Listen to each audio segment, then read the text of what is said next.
नमस्कार अनि हार्दिक स्वागत छ। म श्याम राणा मगर। विश्व अर्थतन्त्रलाई अहिले हेर्ने हो भने नेपालको छिमेकी मुलुक चीन विश्वकै दोस्रो स्थानमा आफूलाई स्थापित गरिसकेको छ र विज्ञान तथा प्रविधि लगायतका थुप्रै क्षेत्रमा अहिले चीनले तीव्र गतिमा आफूलाई अगाडि बढाइराखेको छ र अग्र स्थानमा उभ्याउनलाई लागि परेको छ। छिमेकी चीन यति अगाडि बढ्दै गर्दा पनि किन नेपालले प्रगति गर्न सकिन र चीनसँग हामीले के कुराहरू सिक्न सक्छौँ लगायतका विविध विषयवस्तुहरूमा आज म कुराकानी गर्नेछु। विशेष गरेर यो विषयमा कुराकानी गर्नका लागि चीनमै रहेर लामो समयसम्म अध्ययन गर्नुभएका एकजना अतिथि हुनुहुन्छ।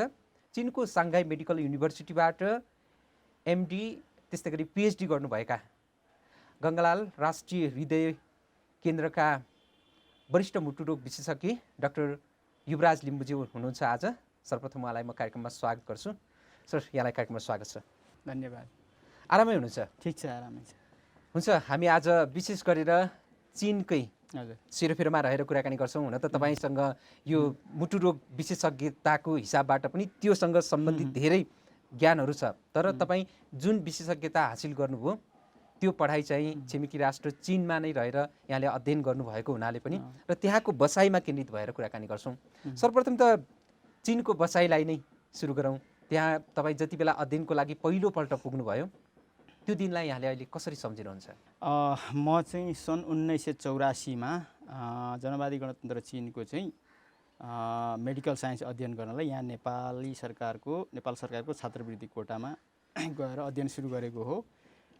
मैले चाहिँ सन् 1984देखि 1997सम्मका लगभग 12-13 वर्षको अवधिसम्म उतै अध्ययन गरेर बसेँ। किनभने मैले चाहिँ लगातार एमबिबिएस, एमडी, पिएचडी लगातार अध्ययन गरेको हुनाले मेरो बसाइ लामो नै भयो। मेरो लगातार अध्ययन रह्यो।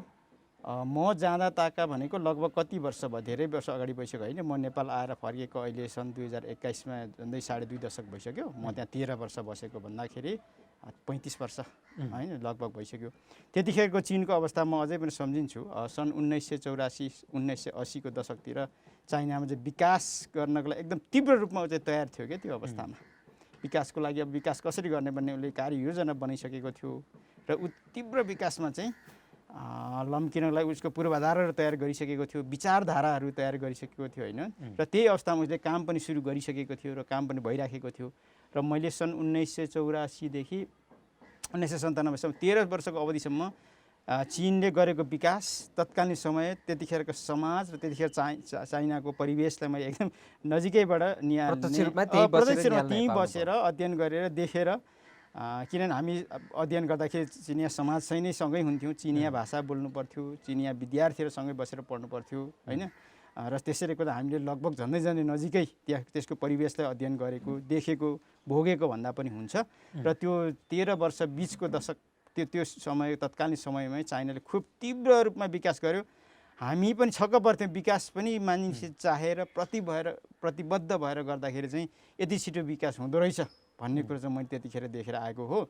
र त्यति मात्रै होइन, म तपाईँलाई अझ के पनि भन्छु भने उनीहरू त्यतिखेर के पनि प्रक्षेपण गर्थ्यो भने त्यतिखेरको उनीहरूको विकासको जुन गति थियो, उनीहरूको प्रतिबद्धता थियो नि, अनि त्यो भएर चाहिँ उनीहरूले भन्ने पनि गर्थे अब आउने उतिखेर भनेको 20औँ शताब्दी, अहिले 21औँ शताब्दी सुरु भइसक्यो होइन। हामी 21औँ शताब्दीको पहिलो दशक, दोस्रो दशकसम्ममा चाहिँ लगभग संसारमा हाम्रो इकोनोमी, अर्थतन्त्र चाहिँ अग्रस्थानमै आउँछ भनेर उनीहरू त्यतिखेरै प्रक्षेपण गर्थे। ठिक छ, म यो बारेमा कुराकानी गर्छु। जति बेला चीनमा अध्ययनको लागि प्रवेश गर्नुभयो त्यो सुरुको अवस्थामा तपाईँले अब भाषाको कुरा पनि अगाडि जोड्नु भएको थियो, त्यो लगायतका कस्ता खाले अप्ठ्याराहरू भोग्नु पर्यो? होइन, त्यसो त अब यहाँ चिनिया भाषा नेपालमा पढाइ हुँदैन थियो। अब हामीले गएर चाहिँ 1 वर्ष विद्यार्थी हो, 1 वर्ष चिनिया भाषा पढ्नु पर्थ्यो। हामी बेजिङ चीनको चाहिँ राजधानी बेजिङमा 1 वर्ष चिनिया भाषा पुरै पढ्यौँ।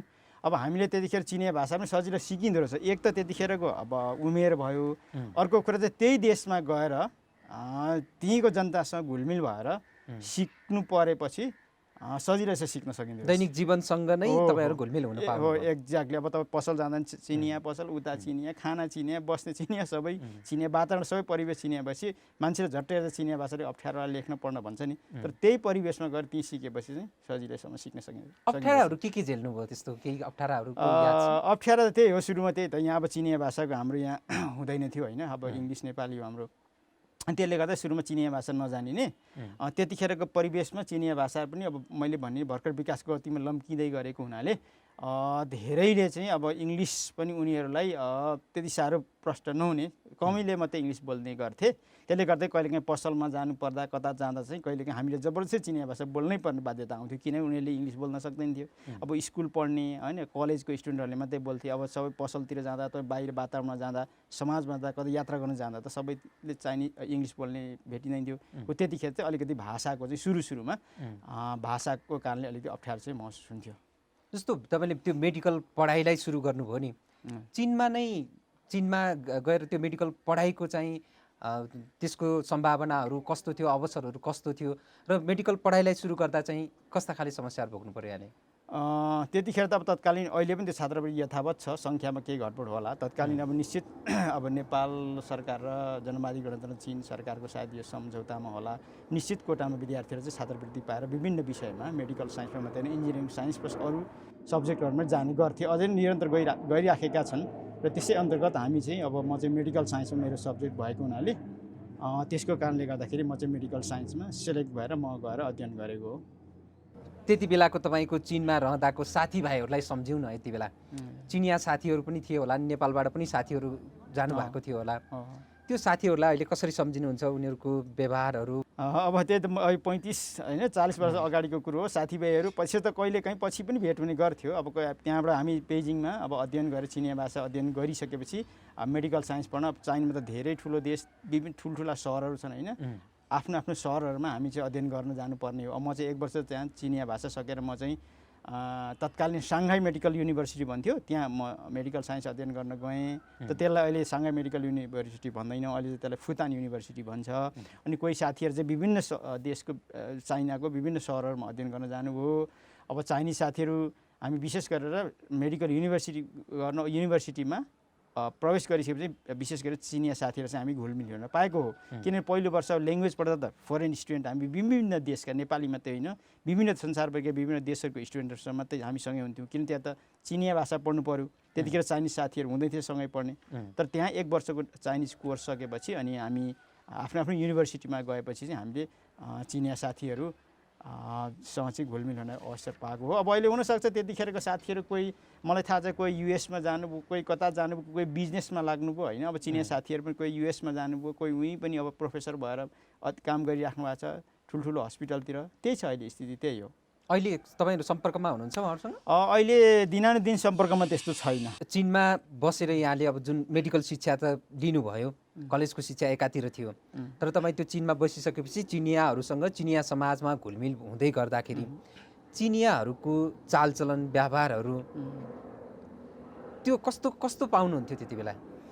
होइन तपाईँ ठिकै भन्नुभयो। अब हामीले त्यहाँ त्यही देशमा त्यही भाषामा चाहिँ त्यहीँको मेडिकल स्कुलमा चाहिँ मेडिकल साइन्स पढ्नु परेपछि त्यहाँको स्वाभाविक रूपमा होइन हामी त्यहीँको चिनिया विद्यार्थीहरू सँगै पढ्ने, सँगै अब क्लासमा एउटै क्लास सँगै बस्ने होइन, मानौँ एकै ठाउँको विद्यार्थी जस्तै पढ्ने भएको हुनाले स्वाभाविक रूपमा अब त्यतिखेर हामीले चिनिया भाषा पनि बोल्न जानिसकेका थियौँ होइन। त्यहीँको घुलमिल भएपछि त्यसले गर्दा त्यहाँको परिवेश बुझ्न थाहा पाउन एकदम स्वाभाविक नै थियो। किनभने त्यहाँको अब के कस्तो भइरहेछ, अब तपाईँ त्यहीँको न्युज हेर्नु पऱ्यो, त्यहीँको पसलमा के किन्न जानु पऱ्यो, त्यहीँको कुरो खानु पऱ्यो, त्यहीँको लाउनु पऱ्यो होइन, त्यहीँको साथीसँग बोलचाल गर्नु पऱ्यो। हजुर के कुरामा जोड दिन खोजेको भने नेपालबाट नेपाली समाजमा एउटा हुर्केर भनौँ न तपाईँ त्यहाँ जानुभयो, गइसकेपछि फरक के पाउनुभयो चिनिया समाजको त्यो चालचलनहरू? होइन फरक त डेफिनेटली फरक नि। त्यहाँ अब नेपालमा चाहिँ अब विभिन्न जातीय विविधता भएको नै विभिन्न होइन, यहाँ अब आर्य होइन समुदायको व्यक्तिहरू, मङ्गोल समुदायको व्यक्तिहरू, विभिन्न हाम्रो होइन विभिन्न वर्णको व्यक्तिहरू होइन, हाम्रो यहाँ अलिक मिक्स सोसाइटी छ हाम्रो होइन।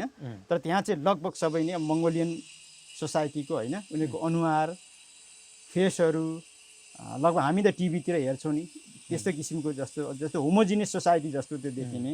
अनि उनीहरूको संस्कार बेग्लै, भाषा बेग्लै, रीतिरिवाज बेग्लै, रहनसहन बेग्लै, खानपिन बेग्लै, त्यो डेफिनेटली त्यो त फरक महसुस हुन्छ।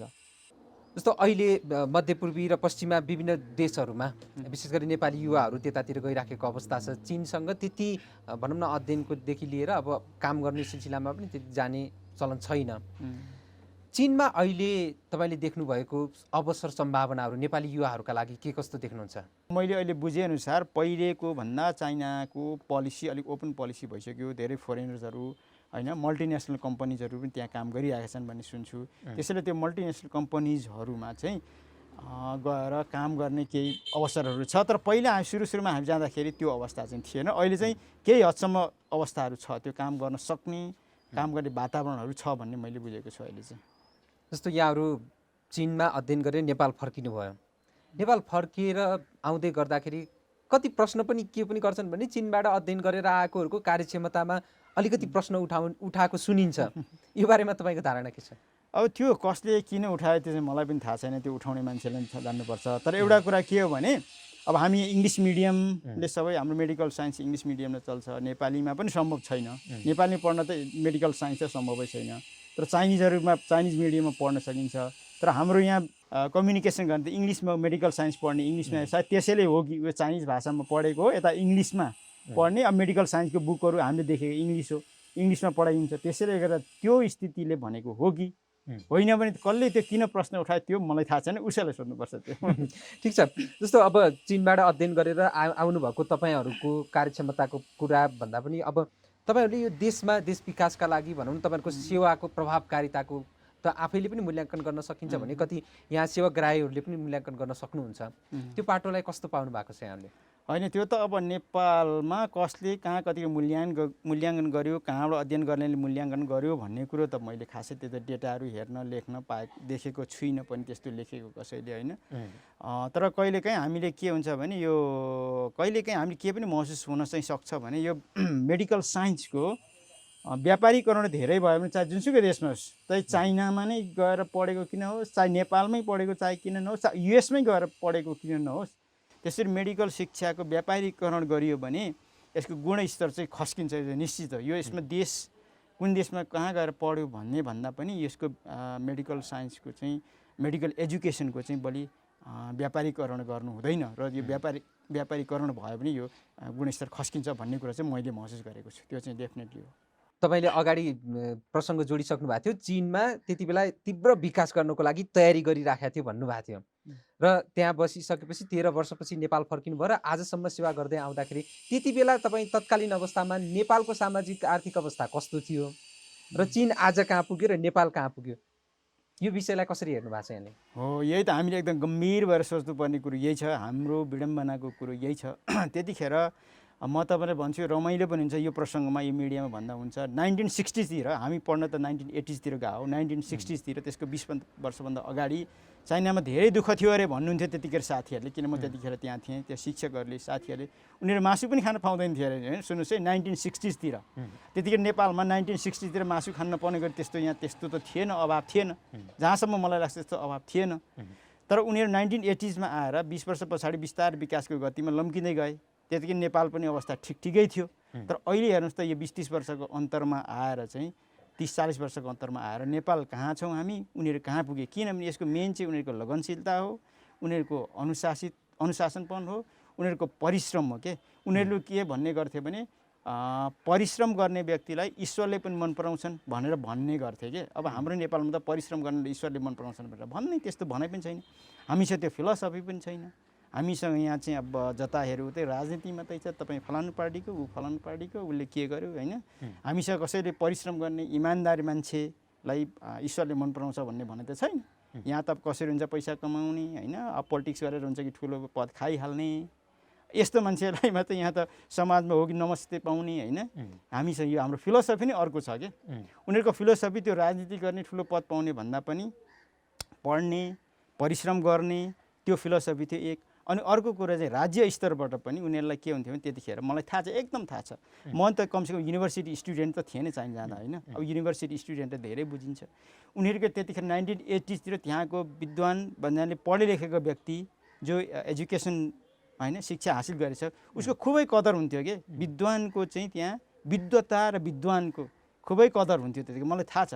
किनभने अनि त्यतिखेरको तत्कालीन चीन जनवादी गणतन्त्र चीनको नेता दङ सियाओपिङ त नाम सुन्नुभएको होला। उहाँले चाहिँ विज्ञान र प्रविधि नै विकासको पहिलो अस्त्र हो भनेर नारा पनि लाउनु भएको थियो कि भन्नु विज्ञान र प्रविधि त तपाईँ नपढी त हुँदैन नि त, पढ्नु पऱ्यो, विद्वान हुनु पऱ्यो नि। हो त्यस्तो किसिमको एकातिर नारा, अनि अर्को जनताको त्यस्तो चाहिँ फिलोसफी, त्यो फिलोसफीमा विश्वास गर्ने, त्यसले गर्दा उनीहरू विकास गरेर गए। तर यहाँ हेर्नुहोस् त, यहाँ कुनै विद्वान र विद्वताको कदर हुन्छ? हुँदैन नि, होइन? हामीसँग त्यस्तो कुनै विकास गर्ने फिलोसफी छ यहाँ? छैन।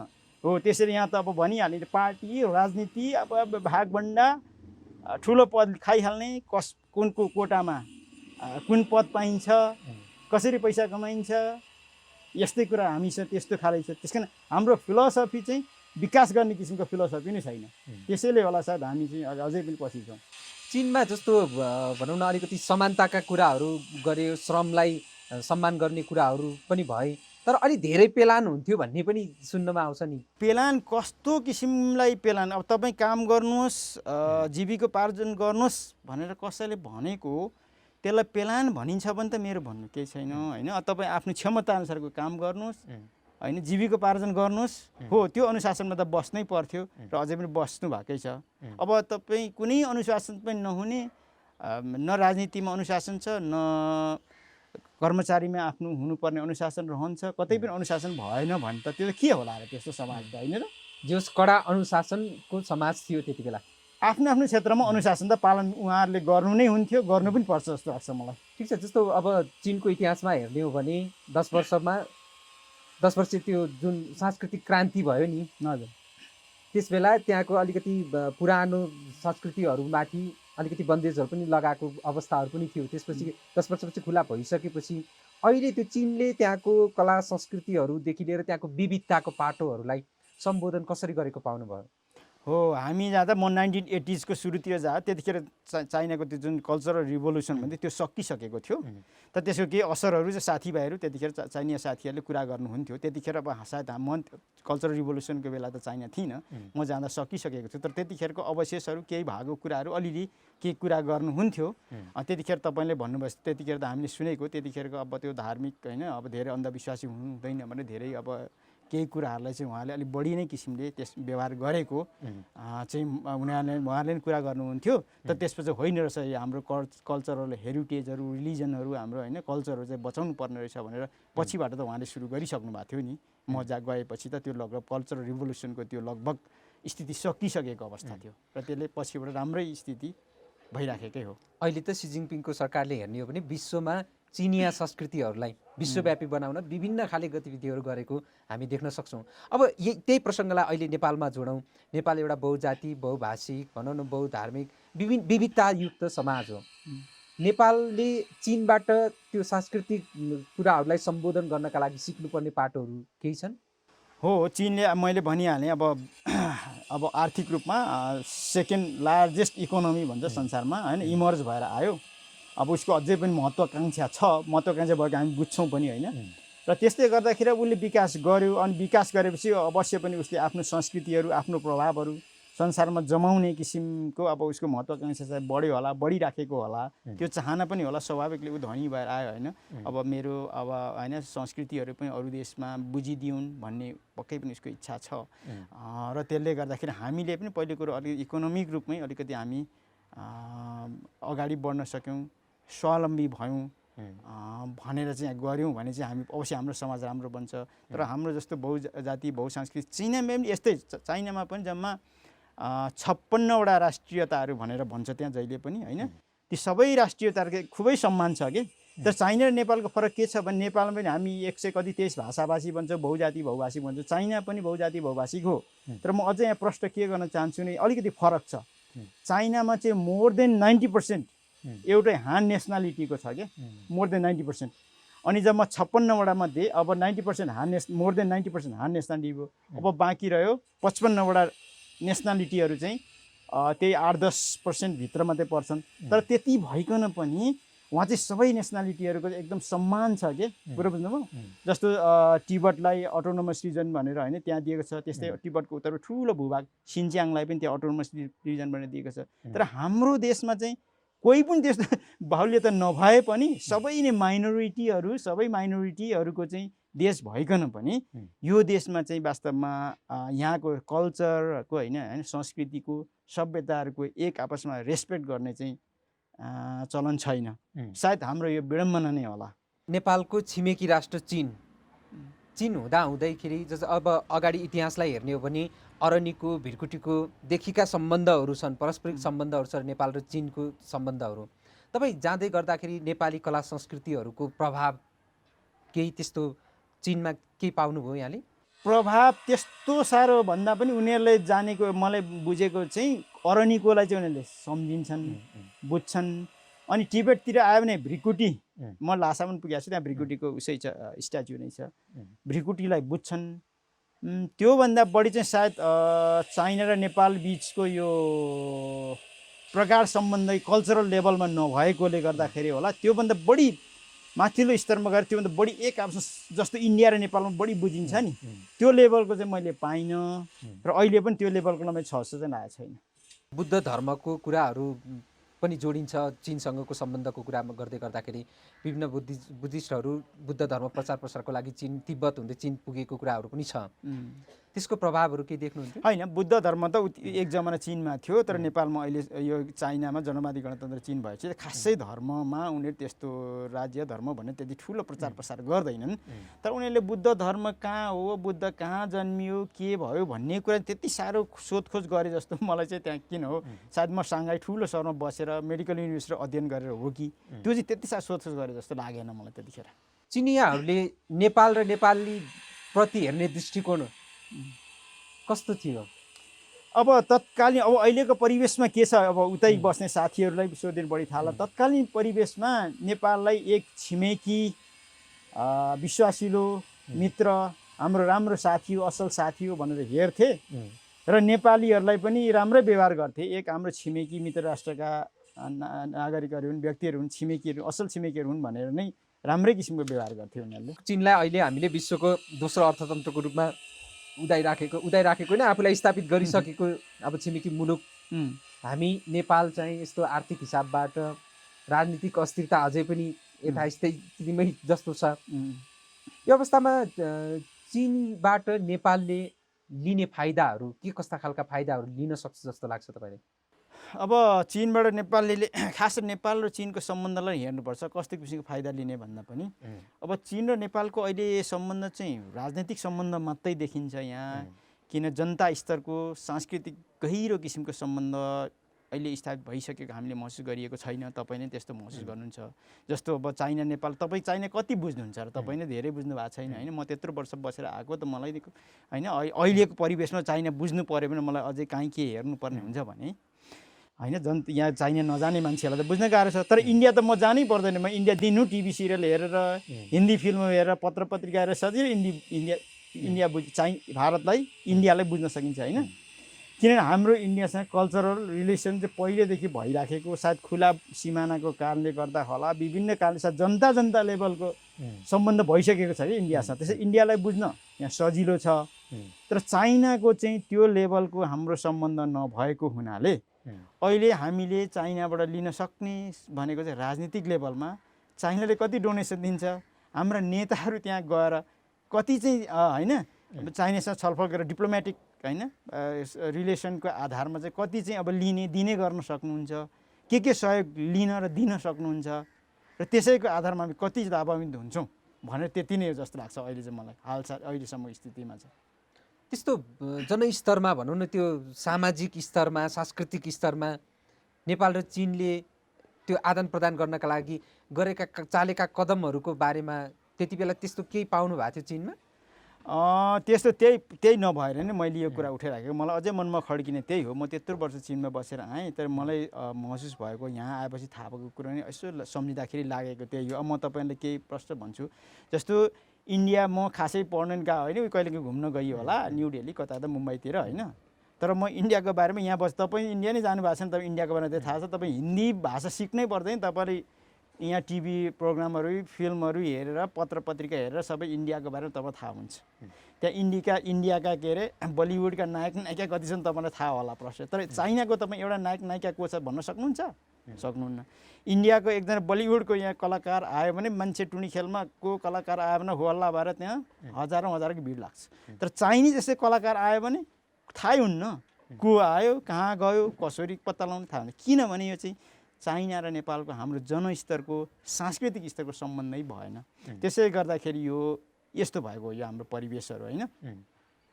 जस्तो अब भनौँ न यहाँले त्यो प्रसङ्ग उठाउँदै गर्दाखेरि जनस्तरमा त्यो सम्बन्धहरू स्थापित गर्नका लागि जनस्तरबाट त्यो लेभलबाट चीन र नेपाल बिचको सम्बन्धलाई पारस्परिक सम्बन्धलाई अझ मजबुत बनाउनको लागि कस्तो कस्तो खाले कदमहरू चाल्नुपर्छ के गर्यो भने त्यो सम्बन्ध स्थापित हुन्छ त?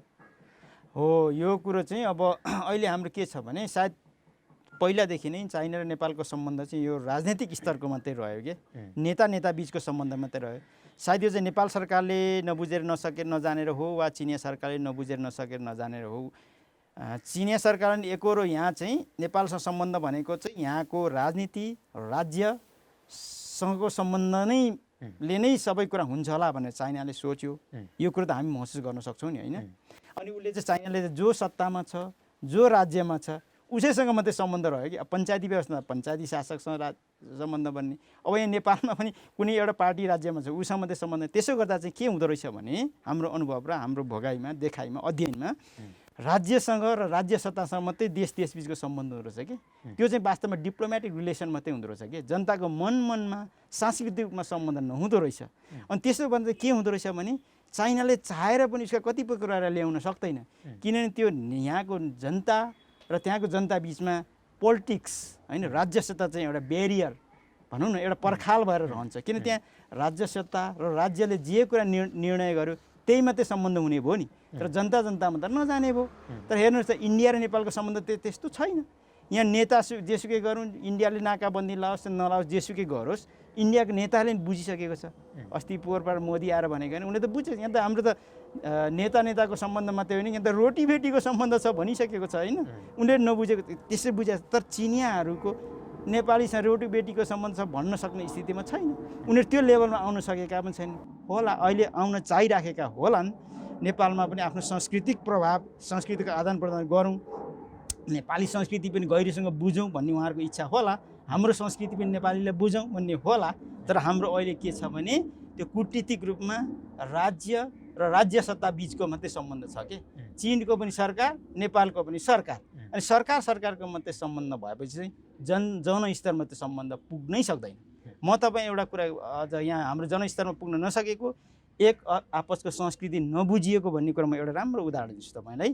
जस्तो चीनमा स्प्रिङ फेस्टिभल भनेर छुन्चिए भन्छ उनीहरूको भाषा मनाउँछ हो नेपालमा। अनि त्यो स्प्रिङ फेस्टिभलमा चाइनाको ठ्याक्कै म चाहिँ त्यहाँ गएर त्यो कुरो थाहा भएको जम्मा 12वटा जनावरहरू अब कुकुर बिरालो मुसा यस्तै छ। अब नेपालका पनि हाम्रो केही जातीय विविधता भएको मुलुकमा जस्तो यहाँ तमु लोसार सोनाम लोसार ग्याल्पो लोसार गुरुङ तामाङ र शेर्पा समुदायले मनाउँछ। तर यो कुरो चाहिँ सायद चाइनालाई थाहा छ छैन थाहा भएन किन हाम्रो सांस्कृतिक रूपमा जनस्तरमा त्यो सम्बन्ध छैन। त्यो कहिल्यै त्यो कुरा चाइनाले उठाउँदैन पनि त्यो कुरो होइन। किनभने यो हाम्रो उहाँले मनाउने त्यो स्प्रिङ फेस्टिभल त्यो सांस्कृतिक कुरा हो नि त। त्यसमा जम्मा 12वटा जनावर छ। त्यो र मैले यसो अहिले अध्ययन गरेर थाहा भएको हाम्रो नेपालमा जुन तमु लोसार सोनाम लोसार र ग्याल्पो लोसारमा जुन समुदायहरूले मनाउनुहुन्छ हाम्रो त्यहाँ त्यो 12वटा एनिमल लगभग ठ्याक्कै त्यही हो। अनि त्यो 12वटा एनिमलको रोटेसन हुन्छ त्यो मिल्दो रहेछ। मैले भर्खरै झट्ट सम्झेर गरेँ चाइनामा पनि स्प्रिङ फेस्टिभल केही डेटमा तलमाथि पर्छ। जस्तो हाम्रो तमु लोसार सोनाम र ग्याल्पो लोसारको डेटमा फरक छ नि। त्यो चाइनिजको स्प्रिङ फेस्टिभलमा केही फरक छ। भर्खरै चाइनिजको स्प्रिङ फेस्टिभल हुन सक्यो यहाँ सोनाम लोसार एकै दिन परेको थियो होला त्यो कहिलेकाहीँ संयोगको एकैछिन पऱ्यो होला। त्यसमा त्यो जनावर पनि एउटै रहेछ हेर्नुहोस् है। अब चाइनाको नि जस्तै यो उनीहरूले यो मुसाको वर्ष पनि थियो अघिल्लो 2020 अहिले 2021 भनेको न्यू नियान भनेको अब यसलाई अक्स भनौँ न अक्स गोरु गाई जे भने अब अक्स भनौँ न्यू भनेको अब गाई गोरु अब जेन्डरलेस हो त्यो त्यहाँ प्रवेश गर्यो। यहाँ पनि मैले साथीहरूलाई सोधेँ त्यही हाम्रो यो सोनाम लोसार मनाउने साथी के हो त भाइ साथीहरू यहाँ चाइनामा त्यसो भने तपाईँ केमा प्रवेश गर्नुभयो केमा प्रवेश गऱ्यौँ त हामी भन्दा उहाँले ठ्याक्कै हामी अघिल्लो वर्ष यो मुसा वर्ष थियो अहिले हामी पनि ठ्याक्कै अक्सियर भनौँ न यसलाई गाई वर्ष गोरु वर्ष भनिँदैन कि यो जेन्डरलेस रहेछ यो होइन अक्सियर त्यसमा प्रवेश गर्नु भनेर भन्नुभयो भने त कति संस्कृतिको कतिको यो कल्चरल सिमिल्यारिटी रहेछ। तर यो चाइनामा थाहा छैन। यहाँ अब हेर्नुहोस् तपाईँ हामी त्यो बनाउने हाम्रो जुन समुदाय हुनुहुन्छ उहाँहरूलाई पनि चाइनामा यस्तो मनाउँछ, यस्तो यो सांस्कृतिक समानता छ भन्ने कुरो यहाँ थाहा नहुन सक्छ। किनभने मैले के भने फेरि मैले भनिहालेँ नि, हाम्रो एक अर्काको रिलेसन चाहिँ नेता राजनीतिको मात्रै रह्यो कि सरकारको मात्रै रह्यो कि जनस्तरमा पुग्नै सकेन। त्यसले जनस्तर पुग्न सक्छ त्यसको बेरियर सरकारले जे चाहे त्यही ठिक हुन्छ। तपाईँको चाइना र हाम्रो चाहिँ यो सरकारको मात्रै सम्बन्ध भएपछि भोलि त्यो हाम्रो चाइनासँग खुलेको नाका सरकार झ्याप्प बन्द भएपछि नेपाली बि जानु चाहिँदैन, जानु पर्दै उनीहरू आउनु चाहिँदैन भनेर केही मतलब छैन। तर इन्डियासँग त त्यो रोकिदिनुहोस् नाकाबन्दी। तपाईँले हिन्दी फिल्म यहाँ रोक्छु भन्नुहोस् त, हिन्दी गीत रोक्छु भनिदिनुहोस् त, यहाँ जनताले मान्छ? बरु सरकारले नेपाली सरकारलाई नेपाली जनताले गाली गरेर नेपाली जनताले आफै त्यो हिन्दी फिल्महरू ल्याउँछ, हिन्दी गीतहरू ल्याउँछ, हिन्दी पहिरनहरू ल्याउँछ। तर चाइनाहरू त सरकारले झ्याप्पै रोकिदिएपछि त हामी सम्बन्धै टुट्छ। एक आपसमा जनता बिचमा जनस्तरको सम्बन्ध त्यसरी स्थापित हुन पाउँदैन र त्यसरी सरकार बिच मात्रै सम्बन्ध रह्यो भने चाहिँ त्यस्तै हुन्छ। र अहिलेसम्म मैले बुझेको, हामीले भोगेको र हाम्रो अनुभवमा चाहिँ नेपाल र चाइना बिचको सम्बन्ध चाहिँ सरकार बिच राज्य बिचको मात्रै सम्बन्ध भइराखेको कारणले गर्दाखेरि यो जनस्तरसम्म पुग्न नसकेको कारण चाहिँ यही नै हो। कति त्यो जस्तो उत्तरतर्फको त्यो हिम श्रृङ्खलाहरूको भौगोलिक कठिनाइका कारणले त एउटा भूमिका खेल्यो होला, त्योभन्दा अन्य कारणहरू के भेट्नुहुन्छ?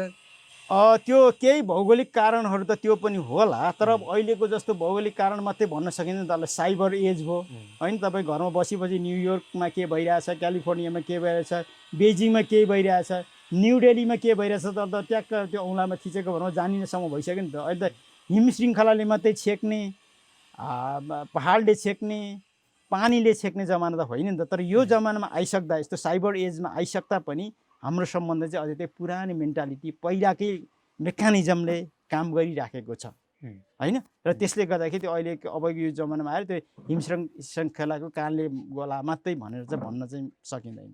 अब चीन त्यति अगाडि गइसक्यो, नेपाल अझै पनि यसरी पछाडि छ।